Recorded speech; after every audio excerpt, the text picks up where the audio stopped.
It's Monday, which means it's time for Esports Weekly, your opportunity to catch up on anything you missed in the previous week of Paladins and then some. My name is LaTigress, and of course, I am joined by Pretty Hair and Goremizer. What it do? What it is, girl.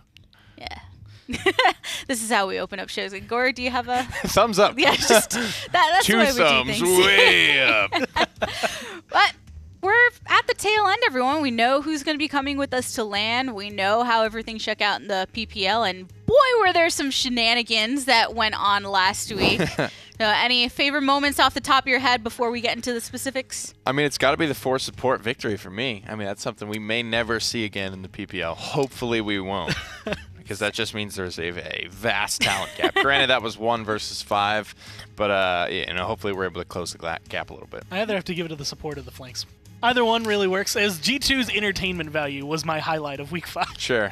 That's fair.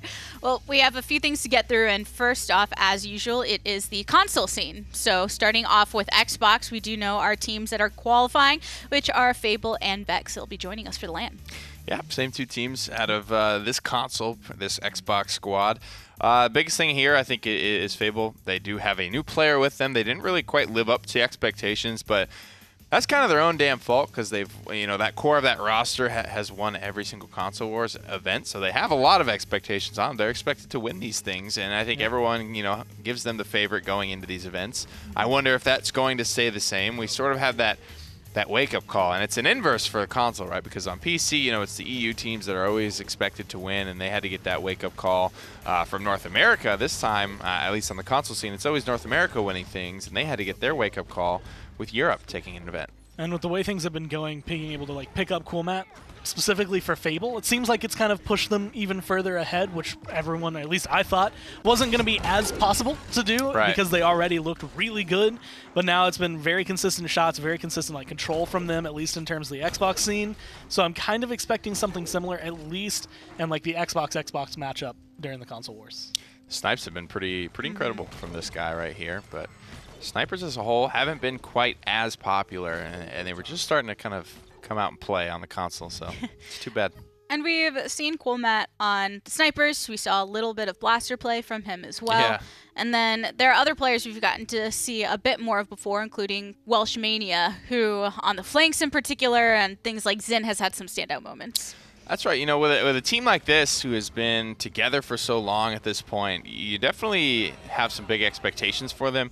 Granted, the way the Console Wars works is that they always have to go up against Fable, the eventual champions. North American Xbox versus EU Xbox is how we do the first couple of rounds. I'm not sure if we're doing it the same way this time around, but they've had a rough bracket every single time, right? So it's definitely tough to gauge exactly where they fall. And yeah, I'm being told this is going to be our first double elimination Console Wars, so we will have our truest champion for sure after all the games are played this time. And it's going to be nice for a lot of the teams, specifically like Vex, because like you said, they always end up going up against Fable or Elevate. There's somebody on the North American Xbox side that usually has won or at least always makes it to finals. So this time, they're looking better. I feel like the meta is kind of leaning a little bit more towards them as well, the way things have changed. But you do have that second chance of here's your safety net, just because we know you're going up against probably one of the hardest regions to beat. I mean, I honestly can't wait for this Console Wars. Double elimination, that makes me very excited about it. It's going to make the weekend more meaningful, just more meaty overall, you know what I mean? Yeah. It's not a 3-set weekend now. We get to actually see a lot of console play and truly settle who's going to be the top team. And it was really cool matches that we saw the last time, but we want to see more. We want to see that consistency. So on the side of PS4, we also know the teams that are qualifying. We have Flashpoint as well as Misfortune that are making it through. Yeah, console's always a really exciting time, you know what I mean? Even when it was brand new, those games were still very close and very exciting. And there's a point, right, where even if there's a bunch of new players, if they're very, very close, very, very competitive, then it can be very fun to watch. And I think because of, most of the storylines that go along with the PS4 team, especially given Swiper's team, how he wasn't able to make it, now he will be here, that'll be a lot of fun to watch play out. And it's been impressive to see, I want to say, Legacy's route through all that, because it's okay, well, you're the sub. And he's been prominent on other teams in the past, but it was always that, you're a really good player, and people could see you're really good, but your team as a whole just wasn't able to carry it forward. He had played things like Bomb King that I remember, and now being able to kind of showcase his talent on front lines for this team. Well, he's always been such a flexible player, right? So it's interesting to watch him go from role to role here, just kind of doing what his team needs. But then when he wasn't able to come, they stepped up. They stepped up in the biggest way possible and won the whole thing. And this wasn't even a team that was necessarily in the conversation before. And they come and they do what they did, and it's really a hell of a story. And everyone on the team that was here seemed to really want to do it and get the win for Swiper. They were so upset that he wasn't able to join them. So now, and a lot of times you usually see, oh, well, the person that was subbing in, they're the one to go. But then when your sub gets MVP, then you got to figure out another place to. We call it getting bonkered, because he was the first one to kind of do that. He came in and he substituted for Burrito Esports for a player named Sun Commander long ago. And then they were like, you know what? That guy never was able to make LAN anyway. Hell of a performance from Bonker. Let's just put him on the main roster. Hey, everyone's got to make their It pop makes sense. somehow, right? I mean, it makes sense. If you show out. They told us that. I was like, well, you're not wrong. You don't just, it's not worth protecting egos. Exactly. So you might as well put together the best team that you possibly can. And so I Only Op B was, he's been a long time on this roster now. He will be on the bench for this event. I don't know if he's still coming as sixth man or whatever, coach, analyst, just that sixth voice, that sixth opinion when you're going in the draft phase and stuff like that. But Legacy will be main roster for this team for this event. And kind of like what you had said, for me, this team has brought into the equation things that we didn't see before. Normally it was like North America. Now there's at least 3 teams that could potentially make it into the finals, 3 teams that could win. And with the way EU Xbox has been looking, I feel like everyone coming into this has just gotten better. And as we already stated, this is going to be double elimination, taking place July 28th through 29th, so you'll be able to tune into that here. But any team in particular with console that you're having your sights on going into this? It's kind of tough, right? Because, you've got this PS4 squad, Flashpoint, that has won an event now, arguably in a weaker state than they will be currently coming into this event. So with Swiper back, I think they're going to be one to watch for sure. I kind of am hoping we see like the run back of the finals between Fable and Flashpoint. Yeah, that's kind of what I want to see as well. Just again, I think these two teams, Flashpoint specifically, I want to see if they can do it again, right? Like, was that just like a run of luck? They had a lot of momentum, or was that them really solidifying being so themselves? united in their cause? You know what I mean? Well, speaking of seeing somebody do it again, going on into PPL, we have the same teams coming down to LAN as during the previous split, and Fnatic and G2 also continuing undefeated within the regular season, and you've got Na'Vi as well as Envy joining them as well. So first off, let's talk EU and the things that went down within that region. I mean, it's crazy to see Fnatic do it again, right? But I think the bigger story here is all the teams that were able to do it, and I guess specifically Na'Vi in this case, that were able to do it making roster changes with big sweeping things like, Lazy's never played frontline at this level before, and then he comes in and it doesn't really look like Na'Vi lose much of a step, which is what is really impressive to me overall. G2 were able to do that as well, but I'm very interested to watch this Na'Vi roster and see if it's paying off for them, right? Because they always said that their weakest part was the offline stage, right? They didn't really have much of an issue with Unbelievable and the team overall when they were at LAN, when they were able to kind of look out for each other, control the environment, control the attitudes, things like that. So will this roster be able to outperform that last Na'Vi roster? And, they have the ultimate expectations on them. They won the Masters LAN. They have to do that again, or people will say, clearly they didn't make the right choice. And the biggest thing for me, like throwing question marks onto Na'Vi, is the fact that before, at least with the previous roster, when they had Unbelievable in there, that's 5 games with Fnatic every single time online. This time around, there was one 5-game set, and then Fnatic 3-0 the next time around.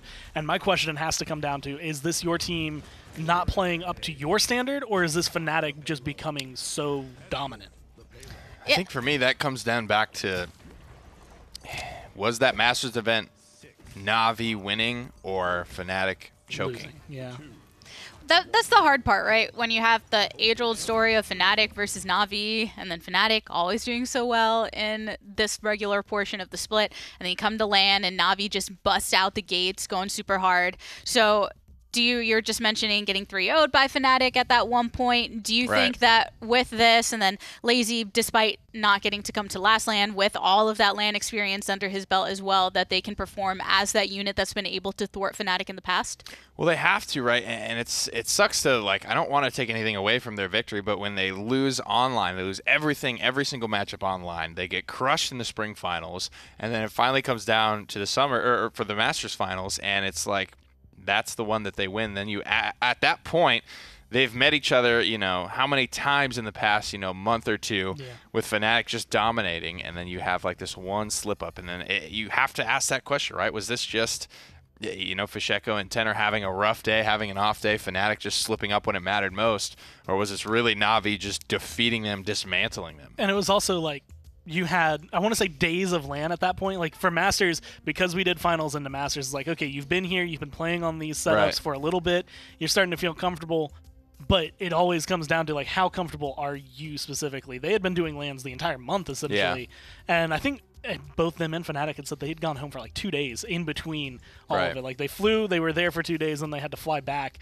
And with the way things have been going, I'm kind of curious if they don't have that same amount of time playing LAN, if they can still put themselves up to that performance. Right, and it's a very tough question to ask. Like, is this an on day for X or an off day for Y, right? Yeah. When you look at that finals performance, I always come back to Serpent Beach, right? And when you look at, you know, Fishy and Tenor were 0 and some change combined, like, together, and their damage was pretty poop. At that point, I'm saying that is an off day for them, right? You know, you have those moments, those 50-50, whoever hits the next auto is winning. That's a good day for whoever wins that, right? That's not necessarily that other person playing bad.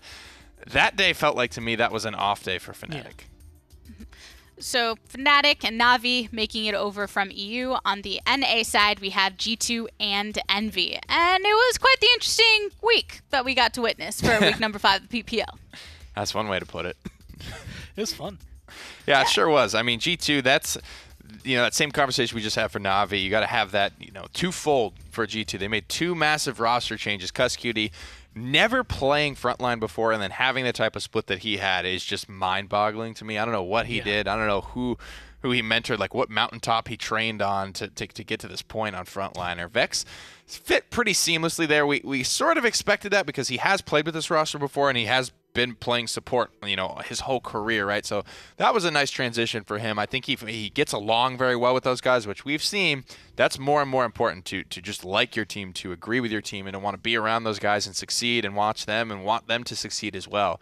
So I think that's why we see Vex fit so flawlessly. But Cuskey was definitely the highlight, I think, of the North American Summer Split for me. There's actually, I made a tweet for Rubu specifically with Fernando because he got a quadra kill. But when I originally was thinking of that, it was going to be him or Cuss. Like, that was who was in my head. I felt like he was just a little bit more looking at your storyboard, a little bit more iconic. Yeah, no, I was actually like, man, do I do both? Do I do one? Which one do I do? And when it came down, I narrowed it down to one. You just have their pictures up on your corkboard and you just throw a dart. Yeah, I pretty much kind of how it happened. That's Katie. She's like a dartboard. She's like a dartboard. Hey, Katie, here's this idea. Man. Is this stupid or funny? And then I get my game. Some days you'll get stupid, some days you'll get funny. Some days I get both. We got some stupid and some funny in the best way from G2. And you had quad DPS that made it out. You had the quad support that made it out. And a little back and forth some fun had between G2 Esports and SK Gaming. He's just in a bunker of Ying clones, just like peek popping people with this laser beam. These streaks are crazy. And then I think Bodies was top damage. Wakono's curse for G2, not in the whole game, but for his team. I think he ended up pulling around 60 to 70,000 damage that game. And I think exclusively Gording himself, never anyone else. That was a very important factor to making all the damage work. I mean, the Gording is it's like CSGO nades, right? Like, you got to know the maps. You got to play Damba there often to know the spots. So, you know, God forbid the poor DPS player just spikes him at his feet every single time. I don't really care. Doseps was the lone one that didn't get to play support that game. Yeah.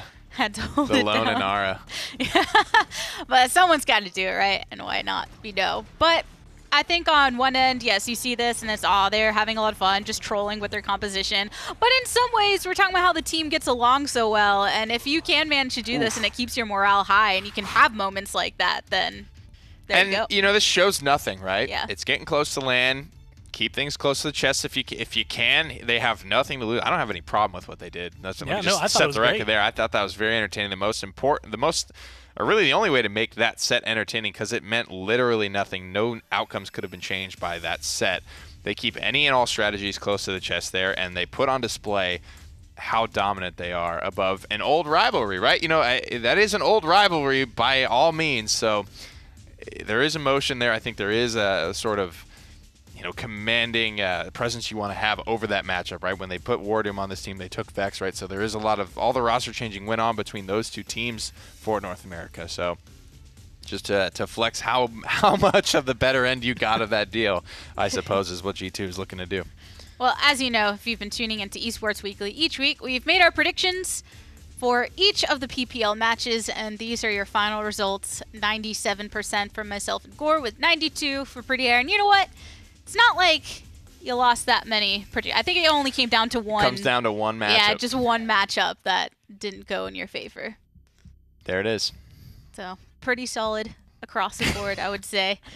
And I love that your prediction picture just looks like you're like talking ish, and I'm just like, oh. They tell a story. Gabby, please. But now we did get to break down last week in particular for the PPL. Let's take a look at the split in its entirety, starting off once again with EU. Well, the biggest change, and the production will make fun of me, obviously we had imported Diggy Dog to EU. That was a lot of fun to watch, but they still didn't make LAN, right? So I think Lazy feels good about his switch, but I think Ninjas in Pajamas as a whole can feel good about that split, right? They really, we're talking about in an interview we did with Bird, they had to break themselves down to nothing to start to build this team up anew. And we watched this at the start of Season 2. We watched SK Gaming and we watched Ninjas in Pajamas, two teams that were relatively among the same caliber in North America and EU respectively. We watched them both start to hit this steady decline, right? And we had to ask the question of how far will they fall for both of these teams? Well, both of them do make roster changes, both Ninjas in Pajamas and SK Gaming. And that's, I feel like this was like the make or break split for them. They hadn't made LAN, SK Gaming the same.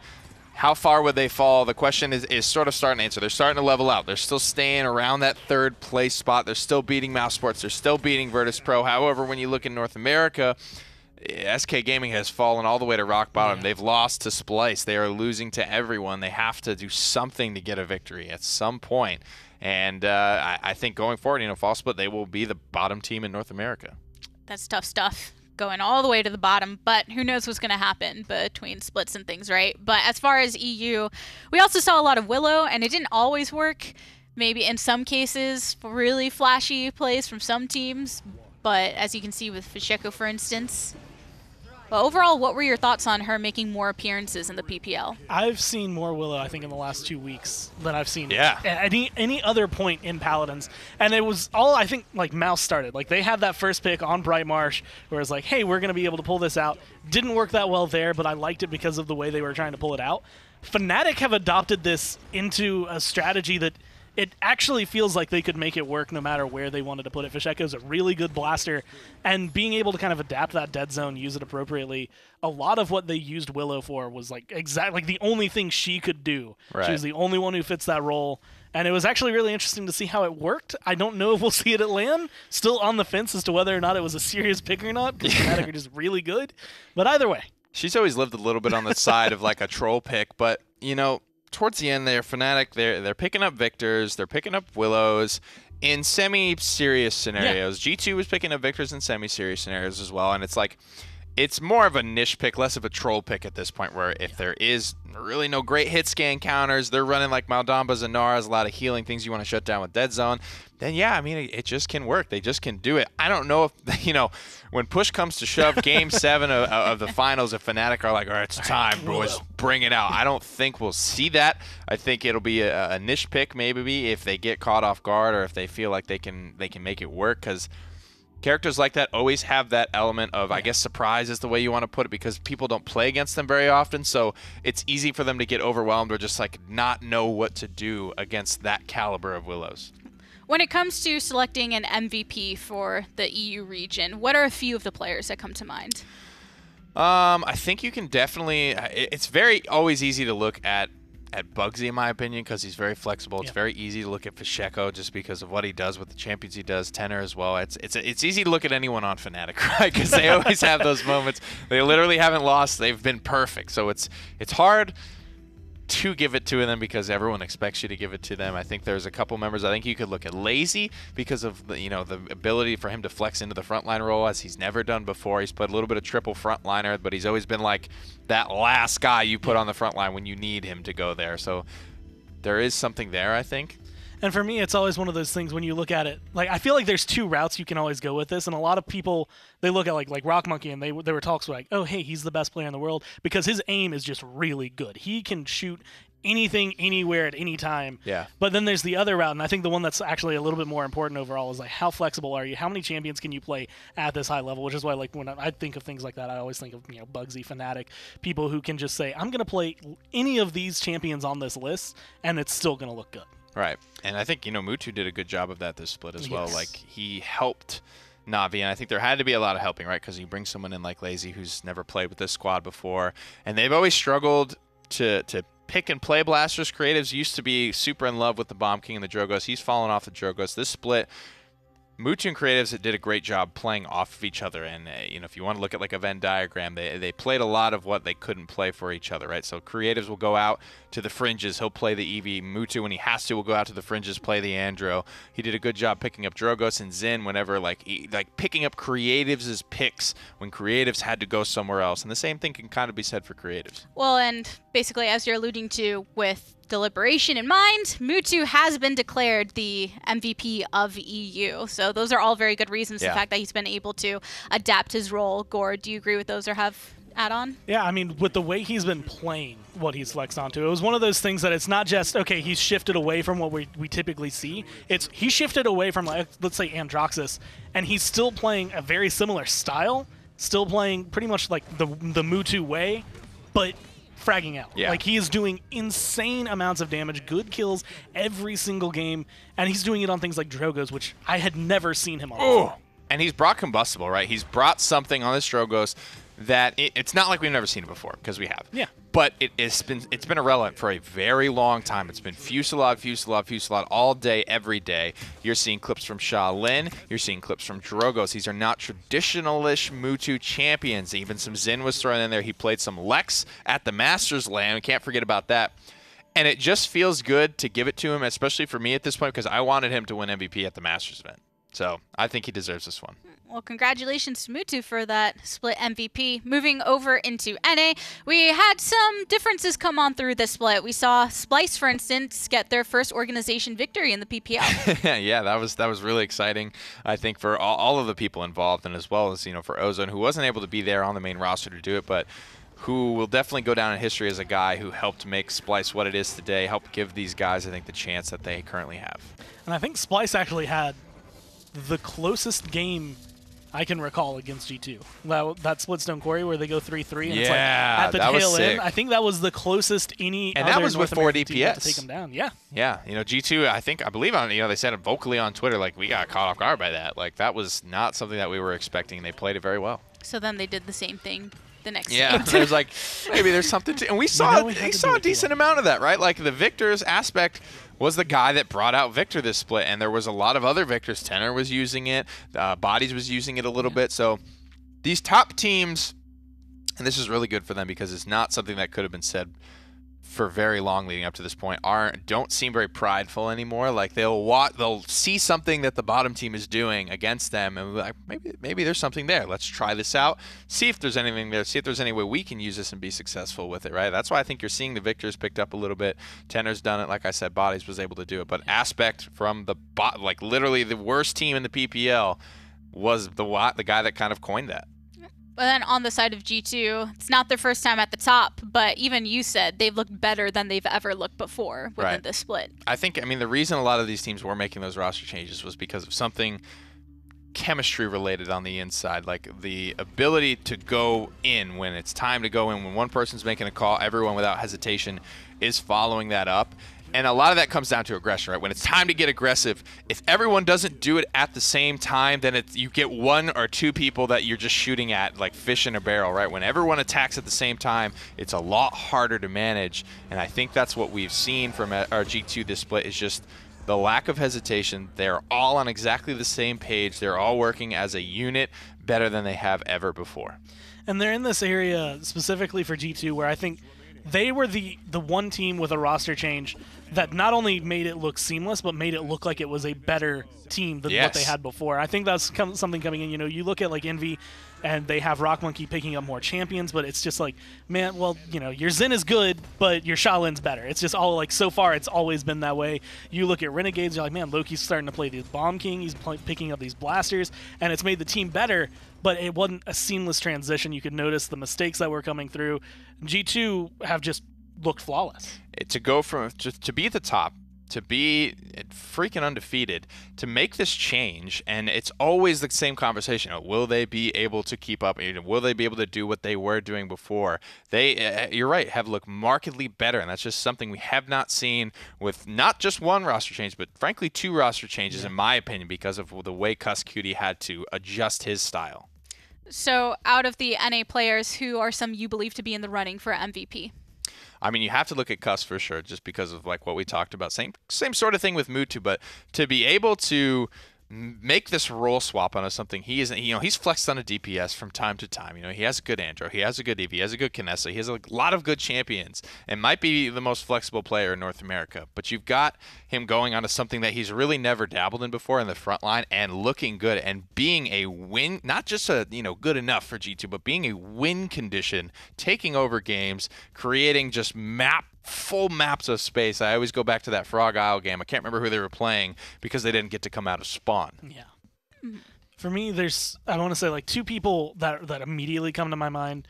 Rubu has been spectacular in terms of frontline. Very similar, I would say, to how Cuss has been playing. Yeah. Like, there's play styles are pretty much in there. And ClickU, yeah, like all of them have that aggressive style where they know what they need to do. Rubu, although being able to, you know, beat 5 people down by himself on Ashe, does give him a little bit of a leg up in my mind. That's the play, NA and EU. That's the play of the split right there. That was incredible. But the other one that comes to my mind is going to be Viral, because it's just one of those things. Like as a support, I feel like he's always going to be like kind of low on the radar. But the plays he's made for Renegades really, I think, made them the team that they are right now. Well, your official NA MVP is Cutie from G2 for the reasons that you'd stated, his ability to step into this alternative role. And while we haven't gotten to see his Moldamba play for a while and things like that, I think all of this has been just as entertaining. I mean, he's definitely always been a massive voice for them, a massive in-game lead for them. So doing that from the front line is not very traditional. Normally supports like to do that role because they get to see the whole picture here. But I think he's doing it just a different way, being able to command, lead, and like I said, very, very flexible guy. We'll play EVs for this roster. He's played a lot of all kinds of stuff in the past. A little bit of Maeve flavor for you there as well. And succeeding on all of it is just what's incredible about the old man Jenkins. You know, for me, one of the big things that I think this change has really brought about is, like, not only has Cuss always been like the big voice, but one of the big issues with G2 has always been shutting down, right? If they lose hard. They will, and Cuss is now not only the voice, but going to be put on champions where it's going to be more difficult to take him down, more difficult to get rid of him. So not only is he up longer to have a better view, but his voice isn't going to get shut down anywhere near as often. They're not going to lose as much. I actually think that mental switch could potentially bring them some more LAN wins. I think Vex is going to be a big part of that, to be honest with you. I think Vex, because he loves these guys so much, he's going to want this team to succeed. And Vex is coming from SK, man. He knows how to lose. He knows how to take an L, and I think he can bring some of that to this G2 roster and potentially be uplifting. And he doesn't seem like a very negative guy overall. He was always kind of like still nodding, still kind of clapping, even when SK was, you know, having to take L's at lands and stuff like that. So I think, you know, as good as Cutie has been, Vex could be the biggest factor for them finally to get over that hump again and get a LAN victory. Well, we're only about 2.5 weeks away from seeing everybody come to LAN. It's going to be that Wednesday on the 18th is the PPL finals, and then immediately after is the summer finals for the split, so 19th through 22nd for that. A lot to look forward to. The weekend after that is console. Yep. It's just going to be a grand old time as everyone comes back down. But we just actually said a lot of things about Cuscutie as your NA MVP, so let's hear now what he had to say about his experience. Hey, Esports Weekly fans, I'm Rain Day here with a weekly interview with one of our pro players, of course, Cuscutie. He is going to be the representative from G2 Esports. The most toxic man in all of Paladins is what some are calling him on Reddit. Let's sit down with him for a second. Gus, how are you doing today? And just catch us up how this season has been for you guys on G2 and you personally. I'm doing great today. Thank you for asking me, Evan. G2's doing well, man. As you can see, ever since we qualified week 4, we've just been looking towards LAN, looking towards Fnatic, looking towards Navi, keeping Envy on our radar, and obviously we're looking at Space Station Gaming now. Something we should have done last LAN, but we're ready for everyone now. Absolutely. I think LAN is a big point of this interview because I need to get your thoughts after what was probably in your eyes and I think the community's eyes a relatively disappointing performance from the entire roster, and thus led to the switch of Wardoom and Vex swapping teams there, SK and G2. But as well, you know how much winning in the PPL is meaningless when it comes to these big events, and Fnatic have known that better than almost anybody else. You're probably the second best in knowing it because you've been so dominant in North America. Before we even get into LAN and preparations and stuff, what's different this time around going for that top seed, dominating everyone online, and your preparation for LAN, knowing it means nothing until you get that win there? I think the biggest difference for us as a team is our ability to play different play styles. We've always been able to play different characters and everything, but we were always set in stone with a certain play style. It was it was extremely passive. It was like we were playing with our enemies the whole time. We weren't really doing anything proactive, especially when we got the advantage. Now with this new roster, we're not afraid to turn on the Jets at all. I think that was evident throughout the whole season, and I'm just glad we're able to get on our horses, get aggressive, and change up the pace of the fight whenever we feel like we need to or we want to. So that's the biggest. Everybody gets on their horses in Paladins, cuz that's standard in the Fair game. enough. But I'm glad that you guys can do that as well. That's if you couldn't, I'd be scared. But I also want to know, you said you can now change this pace up. What has Vex meant to your team, and what do you think he's going to provide with you all at LAN? That experience, obviously, that friendship, that bond that you guys have, but more so in terms of how you'll approach some of these top tier teams like Fnatic, like Navi, like Envy. Well, I think when it comes to the support role, we haven't skipped a beat at all. I felt like I was very great with comms, and I was a good support player. And Vex is very great with comms and a really good support player. So we haven't missed out on anything on that. I've always felt like Wardoom was a better tank than me. He still is, probably. But I always felt like we were missing some kind of dynamic. Sure. And now that we made this roster change, we're able to fill that hole that I couldn't find as an in-game leader. And we're able to change that playstyle, like I said before. So I think Vex is fitting in perfectly, and I couldn't ask for a better support going into the summer LAN. And as a personal, thing as well, because we will talk about the LAN, and we have been talking about, but personally for you, since this is about you, how have you felt that you've grown as a Paladins player, from one of the beginning players at that very first tournament to now, where Paladins is fully salaried, you have like more LANs than we can even count going on this year. How has your development as a player, I think, improved, and how have you taken your next steps to greatness to be able to take the throne this time in Atlanta?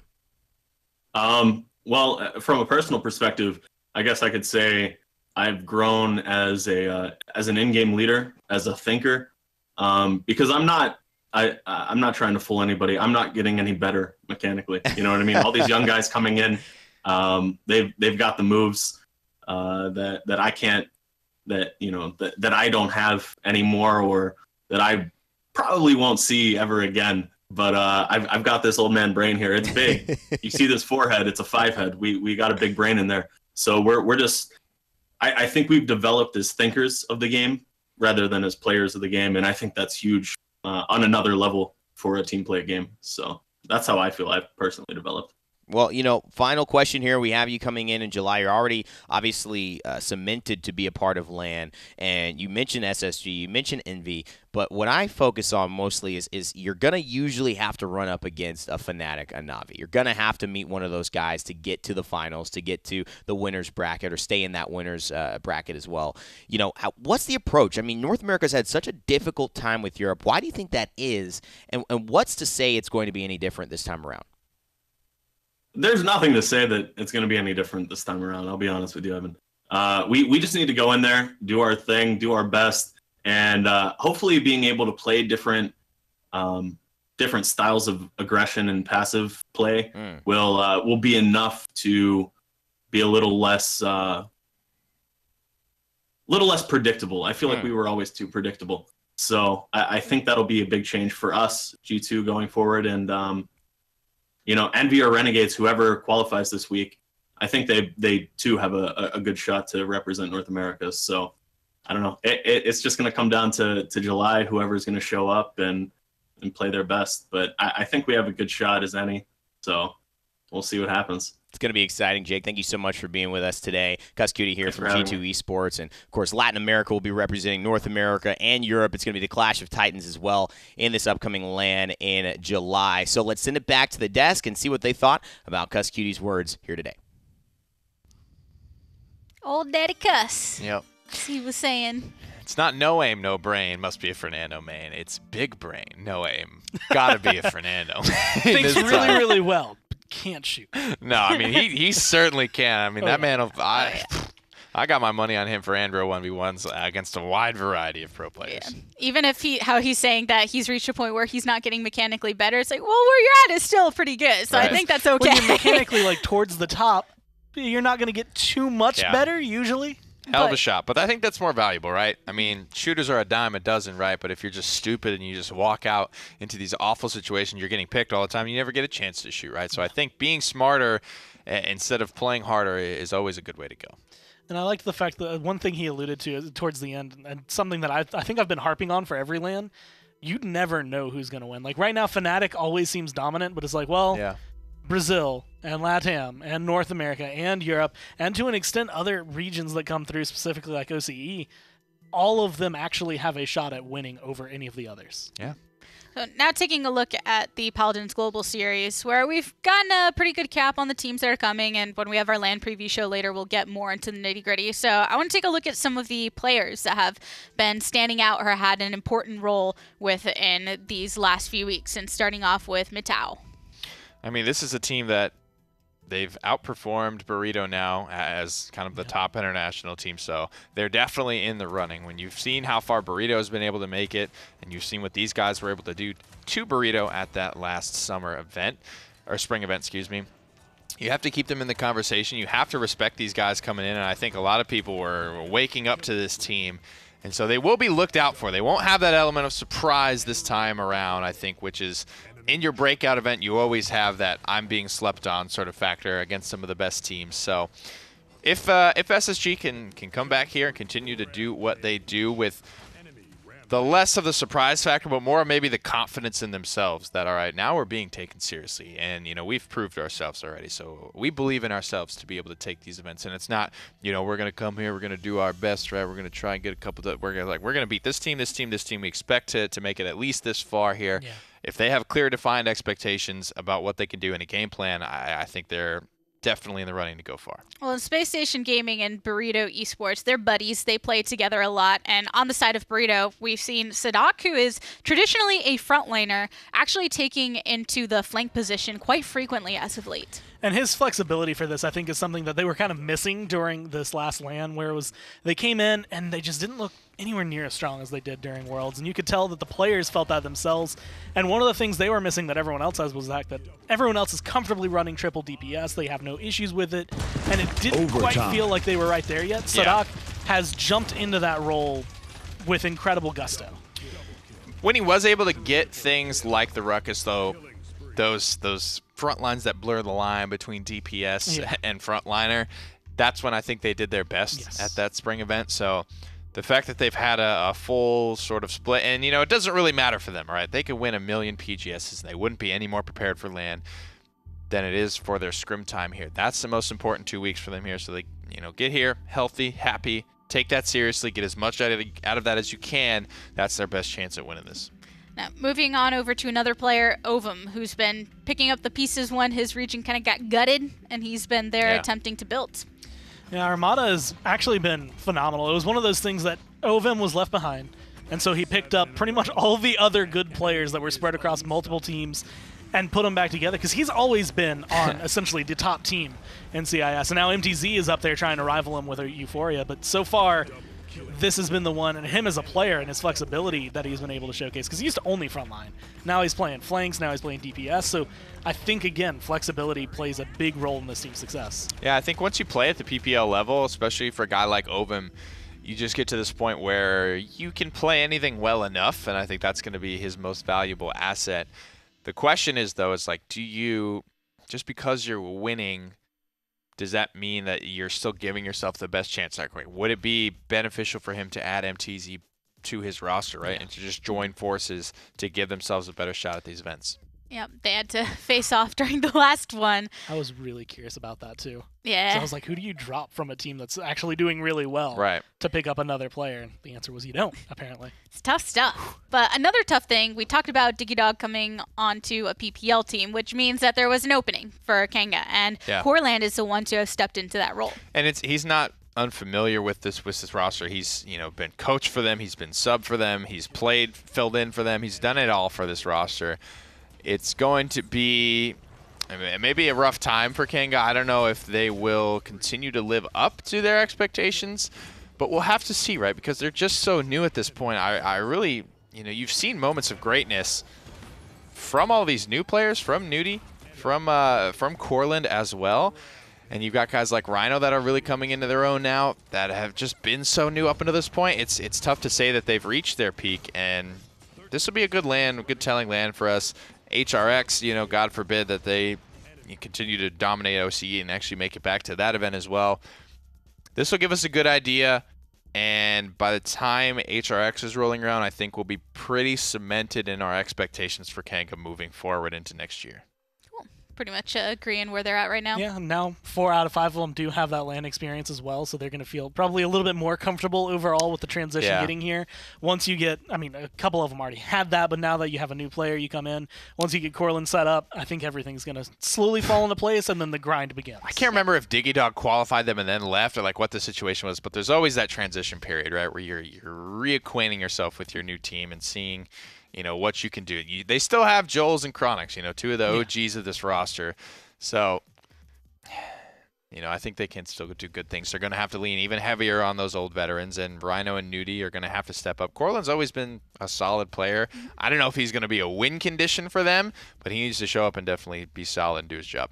As far as other players that have stood out, I believe, Gore, you had mentioned Feasel Fees and his impression that he's left on you. And there's 2 reasons I remember him. Partially because I really like his name, but also just because when it comes down to it, Southeastern Asia, one thing that they were missing for such a long time was a team that stood out above the rest. Every single one of them, they were all average teams because all the good players were being brought down by players that were beneath them. And so eventually it finally broke, and Wolfpack has become this powerhouse where it's okay, we're just going to grab these guys that are really good and put them together and actually have something coming for it. My question really does come up as whether or not they can actually survive the international scene with the way things are going, but as far as SEA, they've been dominant. And before you guys got here, this kid played at Valencia with his team of the girlfriend who had never played Paladins before, 3 other guys who just didn't do anything. He was on Eevee by himself on an island, still getting frags against some of the best teams in the world. So, this kid, he's definitely got a beast inside of him. Well, don't forget, everybody, the Summer LAN is happening on the 19th through the 22nd, and that immediately follows the PPL Finals, which will be the Wednesday of that week. So all the teams coming together, and of course, over this past week, we've had some top plays, some not-so-top plays, some players deciding to really show out, and I'm looking forward to seeing those. But are there any players in particular that you have in mind that you're thinking had the flashiest moments before we go into specifics? Definitely the Fishy team wipe is going to be in there somewhere. Just a matter of where. Well, Willow. Put in Willow. First up, it's going to be Andrew Doodle, and he was on the Bomb King on Stone Keep, had a triple kill. So I think Bomb King really knows how to go in style. I mean, this is my favorite scenario to see a Bomb King in, right? A big frontliner right in front of you, drawing all the attention. You're, 10 to 20 units away from your targets, just absolutely crushing every shot. Full damage, 900. You're sticking them straight to him. That is like, man, Bomb King, he just looks unstoppable in those scenarios. So I think those are where you're going to see Bomb King make his best plays. And that's why I always like to see, I want to see that Fernando paired with this Bomb King, like on the Jaguar Falls. I think that frontliner in front of him, bodyguarding him, giving him that staying power that he once kind of had on his own. He used to be able to get to like 2,700 health or something like that with just his loadout cards. I remember, God bless. But now having that front line definitely makes it a little bit more manageable. Cool. Number 2 is going to be Diggy Dog. We saw a lot of Drogo's play coming out this past week, and this one did involve a Willow, so Gore, here's a bit of Willow for you, just on the opposite end. This was one of those moments, too, that this was like a game Diggy Dog was just blowing me out of the water. Like, everything he was doing was really good. It just was unfortunate that his team couldn't get the control he wanted. That is a moment that I don't think you can normally find. Clipped her wings right out the sky. Willow's up at the top, at the skybox. Like, she can't go any higher. Yeah. And you have to use, like, your full ult to get up to her. It was a complete cherry on top. The only reason he started that Dragon Punch was because he was out of booster fuel, and he needed to get out of combat because he had, like, 100 HP. Yeah. He just had to get more hang time somehow, so just a cherry on top there for Sheko. Alley-ooped it to him. Yeah. And number 1, it's going to be Fisheko on this Willow. So, different scenario than we just saw the Willow in the last clip. But a tremendous play here. He gets a Quadra delayed Penta, basically, with some emote action, too. Delayed because of his emote. Yeah. This was another one of those moments where I had to sit back and I was like, all right, like, I still can't tell if Fnatic are, like, memeing on me or if they genuinely are going to start picking up this Willow. And this is one of the last times we saw it, too, and I was finally like, okay, this is a legit strategy for them now. This is not just like, hey, we can joke around or we can do it better than you. This is, we can play it. You team wipe NIP with it, and I think you definitely solidify its legitimacy as a pick. But it I mean, he just had to sneeze his Nightshade over there for like 300 damage to kill Diggy Dog and get that 5th kill. So it would have been a Penta kill. But that's fishy. BM takes place number 1. Would it have been a real 5K from Fisheko if he didn't emote at some point? Well, and in the end, this isn't the only time that we've had the person that gets top play also get fail. So even in that moment, that's not our official fail, but we do have a moment from Fisheko that does involve some BMing, and we're still trying to read how purposeful this situation was. But in those last moments, blast to the face. I'm telling you, I think there was supposed to be a shot before. It really looks like it, right? It really feels like because he like had the aim, and then nothing came out, and then he goes for the emote, and you're like, all right, wait a minute, something was supposed to happen between A and B. Yeah, that was pretty. It's unfortunate. Elven Path's happy though. Yeah, he had to feel good about that. But that's all of your top plays as well as your top fail. Now, next up, it's the lightning round, everyone. And this one is extra special because we had our questions submitted and created by our very own Meta Pusher, which is the coach of Team Envy. So, how are y'all feeling about this? He told us this was going to be the AP version, the advanced placement version, the difficult, the hard mode. So, I don't know. He's going to ruin my track record because I've only taken one AP exam, and I got a 4 on it. I was very proud of it. Nice. Oh, those AP exams bring back memories. I think, Gore, our goal here today is just to try and get these answered. More than it is to beat each other. I have a like feeling a team effort. This is going to be the day that we don't actually have we buzz answers. in, and then it'll be like, you know what? It's probably something. Have we failed? Have we outright failed to answer any of your questions correctly Yes, yet? I can't remember which one Furia's it was. Yeah, Furia's the very first one that I asked. So it was only uphill from there. But we'll see how things go down with Metapusher. We just set expectations appropriately. Yeah, that's fair. I don't know. And, you can talk all you want about we agreed the to way throw that this is going to be. You're saving your butts so that if you don't get any of these, it's like, well, it's Meta Pusher questions. Gore and I saving our butts. You got your hands ready? Yeah, what was the name of her role? Inflame? Inflame, you're right. That's it. It was Inflame or Empower and Snare. That's definitely it. Yeah. It's Inflame. It's not Ensnare. Are you ready? Yes, brother. Ready-ish. So thank you again to Meta Pusher for submitting these questions. I don't know what to expect. Well, all right. Question number 1. Simple. How many champions are there in Paladins? At this point. 22. Oh. I have no idea. It's -10. Well, I don't want to be wrong. I don't want to lose 10 points at this point. But at this No, point, now's you'd be the on saving- even. now's You'd the be on saving grace. even. Oh, I don't lose points at this point? Well, yeah, no, like I lose he- points. Okay. You can save it. So I You- will yeah, we'll Making it say. up. if you. I lowballed that so hard. Yeah, you did. It's Yeah. 30. It's above 30. It's above 33. I'm now counting in my head all of the think people I it's- missed. I think it's above. My problem is that I don't remember like who the 30th champion was. I want to say. So you're going by like order. I would go in alphabetical in my head. and No, count I it was that I way. was I trying don't to count up like DPS, then flanks, then I'm not going to be able to count all of them in my head. I want to say 37. Are you serious?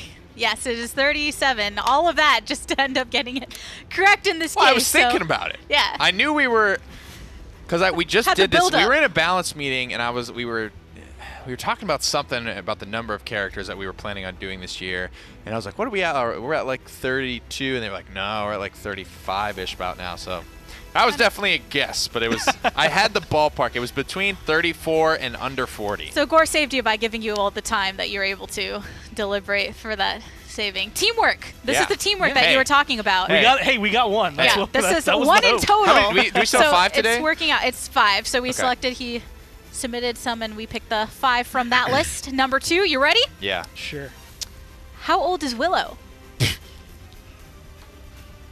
Is that in their lore? 15. No. Gore's just jumping on the grenade today.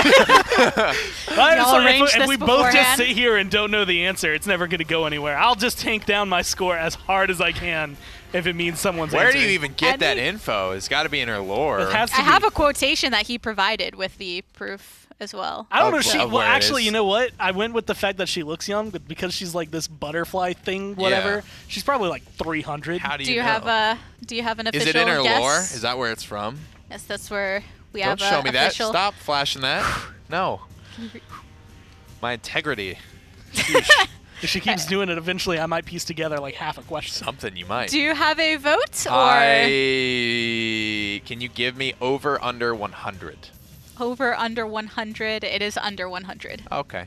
Oh, I mean, I was in the right ballpark. so it wasn't 15. 15 is under 100, so I'm at least right there. I don't know, dude. 32.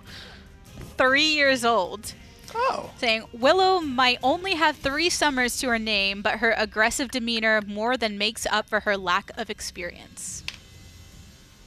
Okay. All right. You learned something new. 3. All right, question number 3. So keep it with the 3s. You ready? Get those hands. I thought I didn't lose points for buzzing in late. Yeah.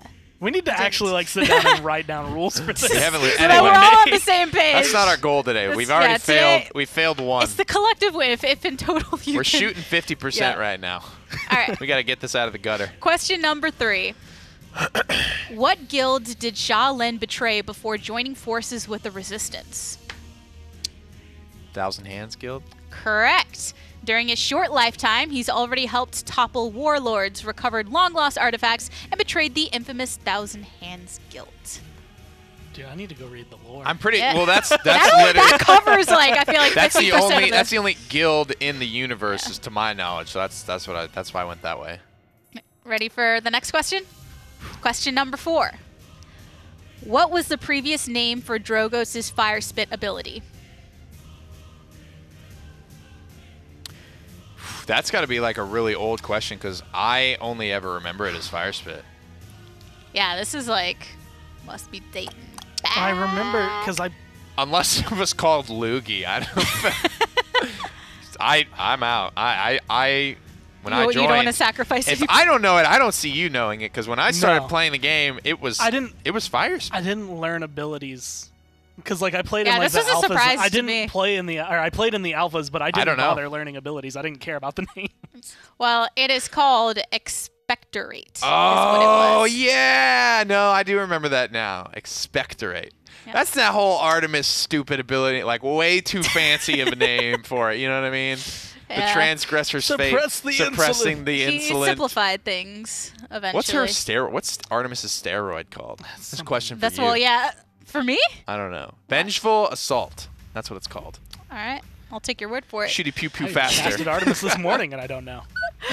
Oh You man. ready for- Expectorate? Okay. Yeah. Last Okay. question. Yeah. All right. Damn, we're sucking. I don't think this even was know No, Meta we're, Meta Pusher's Pusher's goal. goal. we're still 50%. Let's try yeah. and get this. Let's try and stay 50% or better. All right. All I right. might wait to Come buzz on. in unless I know. This last Meta Pusher certified question. How many PPL teams have an official coach/analyst on their roster? So coach and/or analyst. Okay, we can work together on this one. Fnatic Yeah, does. Envy There's only obviously 10 does. teams, so G2 there's a max does. number on this. Renegades does not. There's never a 6th guy there with them. Splice, I don't think I they do. don't think so. They've never been here, so I don't know. I've never seen like that 6th guy walking around. Do they have an analyst? All right, so let's keep it to who we know. G2, Fnatic, Envy. Envy, Navi.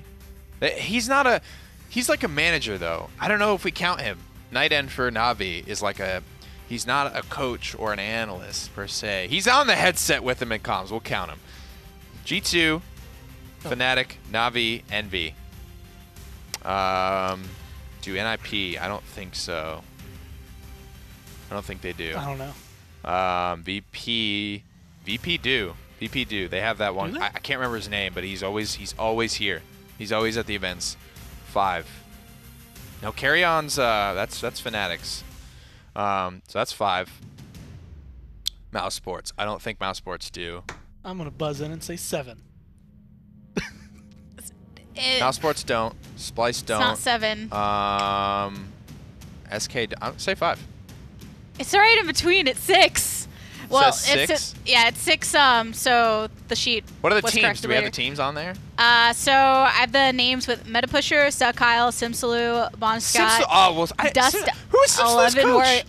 I didn't know he was officially theirs. Well, and then alternate. So I guess maybe now as Oh analyst. yeah, I wasn't called. I You miss weren't- Greg. I miss Greg. Yeah. Yeah. All That right. sucks. That's my boy too. I Like, know. Like that's like. See, I all feel the bad time, now. Such a good guy. Feels bad. I like those Feels questions. barred, man. Damn. Yeah, Meta Pusher put in the work. So thank you again to Meta Pusher for. That's funny.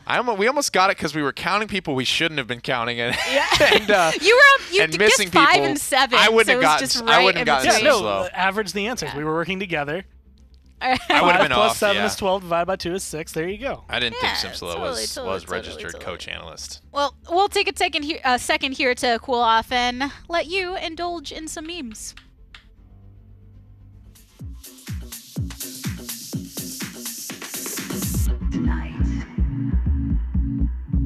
Tiptoe through the window, all the windows, that is where all become tiptoe. I'm sorry, but you don't act like you've been there before. Is this the first time you're winning something?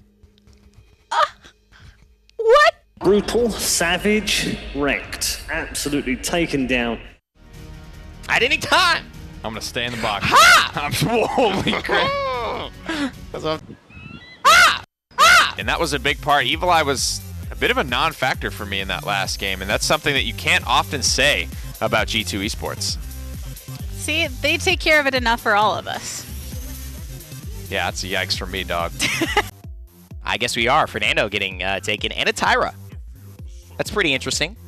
It's wunderbar. It's It's fabulous. wunderbar. It's fabulous. It's wonderful. It's fanatical. you might even say, Virtus protesting. But it's promising. And then we just milk this moment for all it's worth. We got Khan here. I thought we were going to do the Night of the Roxbury together here. Baby, don't hurt me no more.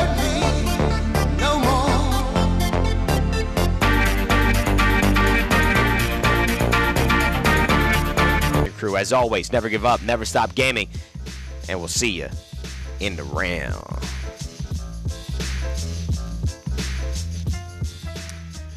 Gore makes it look so easy. What I like is like, that so many of those look like they should be like the same clip, like reused, but it's legit all just one. All stream. the It's just time. you. Trust him. He was there. True Gore miser to the max, man. That's, Only one of those was like a behind-the-scenes thing too. Yeah, wow. you know, for some. You're out in the open now. People know. Yeah. You bring some brightness to the Mondays of many. So. Makes me laugh. Quality stuff. My dad really likes the video. Making the Newberry family Is he so Newberry happy. the 5th? The 4th. 4th. 4th. Not Well, the 6th, not the 4th, Newberry the 5th. He said he just enjoys seeing me have fun at work. There you go, man. There And you so we go. have tons of content of that. There you go. that's what we're all about here, right? Having fun. And thank you, both of you, for participating today, as usual. And to everyone, we reviewed the dates going through. You have a lot of lands to look forward to. And slightly before that, on the 16th, is when we will have our LAN preview show. So a little bit of a break because, when nothing's Right. happening for a week, what are we really going to say? Yep. But that's going to do it for Esports Weekly, everybody. Thanks for tuning in, and make sure you keep it locked on twitter.com/PaladinsPro for all the information you need. Until next time, stay cool, friends.